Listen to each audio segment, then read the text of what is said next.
I have severe hyperreactive airways. If I inhale strong, toxic chemical vapors, my lungs literally go into immediate, violent spasms. Every single administrator at my school had my medical file, and I always wore a heavy-duty certified respirator mask during lab weeks. But Dr. Vance was a bitter, cynical man. He openly despised teenagers and firmly believed our entire generation just looked for reasons to be special.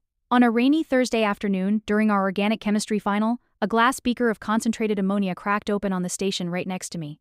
A thick, suffocating cloud of fumes hit me instantly. I could feel my chest tightening, locking up, like an iron vise.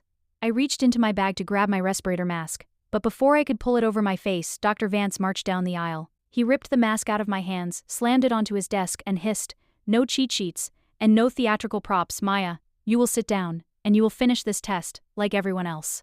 I tried to explain, but my voice was completely gone. I was choking on the air, making this horrible high-pitched whistling sound. I pointed desperately at the mask on his desk, gasping for a single molecule of oxygen. He didn't even blink.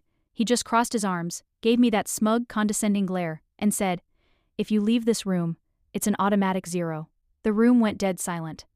My vision started blurring, spinning out of control, as I collapsed off my stool and hit the linoleum floor, even as my fingernails turned completely white.